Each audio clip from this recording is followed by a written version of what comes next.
ఓం శ్రీ సాయినాథాయ నమః. అందరికీ నమస్కారం అండి. Welcome to our channel Sai Amruthavani.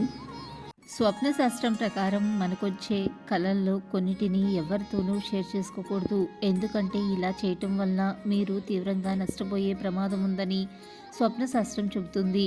ఈ సందర్భంగా ఎలాంటి కళలు ఇతరులతో షేర్ చేసుకోకూడదనే విషయాన్ని పూర్తి వివరాలను ఇప్పుడు ఈ వీడియోలో మనం తెలుసుకుందాం.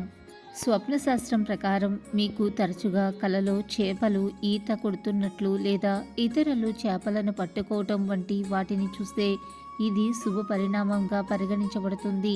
కలలో చేపను చూడటం వలన మీరు త్వరలో ఊహించనంత లాభాలను పొందే అవకాశం ఎక్కువగా ఉంటుందని అర్థం. అందుకే కలలో చేపలు కనిపించిన విషయం గురించి ఎవరితోనూ షేర్ చేసుకోకూడదు. కలలో కనుక మీకు దేవుడు కనిపిస్తే, మనలో నిద్రపోయే వారిలో ఎవరికైనా దేవుడు కనిపిస్తే వారు జీవితంలో చాలా ఆనందంగా ఉండబోతున్నారని అర్థం.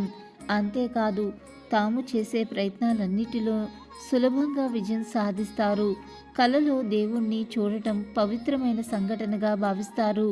అందుకే ఈ కళల గురించి ఎవరితోనూ షేర్ చేసుకోకూడదు. మీలో ఎవరికైనా నిద్రపోయిన సమయంలో వచ్చే కళల్లో ఎక్కువగా అమ్మా నాన్నలు కనిపిస్తుంటే శుభప్రదమైన ఫలితాలు వస్తాయని అర్థం చేసుకోవాలి. దీనివల్ల తాము భవిష్యత్తులో మరిన్ని విజయాలు సాధించే అవకాశాలున్నాయని చాలామంది నమ్ముతారు. కాబట్టి ఇలాంటి కళల గురించి కూడా ఎవ్వరికీ చెప్పకూడదు. మీకు కలలో వెండి పాత్రలు కనిపిస్తే మీరు త్వరలో శుభవార్తలు వింటారు. వెండితో నిండిన కలశం వల్ల మీకు చాలా ప్రయోజనకర ఫలితాలు వచ్చే అవకాశం ఉంటుంది. అంతేకాదు, మీకున్న కష్టాల నుంచి సులభంగా బయటపడతారు. మీ జీవితంలో సంతోషం కూడా పెరుగుతుంది. అదేవిధంగా ఎర్రని పూలు మీ కలలో కనిపిస్తే మీ ఇంట్లో వాతావరణం ఆహ్లాదకరంగా మారబోతుందని అర్థం చేసుకోవాలి. కాబట్టి ఇలాంటి కళల గురించి ఇతరులతో మాట్లాడవద్దు. వీడియో నచ్చితే లైక్ చేయండి, షేర్ చేయండి. మరిన్ని ఇంట్రెస్టింగ్ వీడియోస్ కోసం మన ఛానల్ని తప్పకుండా సబ్స్క్రైబ్ చేసుకోవటం మర్చిపోకండి. ఇంకొక సరికొత్త వీడియోలో మళ్ళీ కలుసుకుందాం. అంతవరకు సర్వే జన సుఖినో భవంతు. Thanks for watching.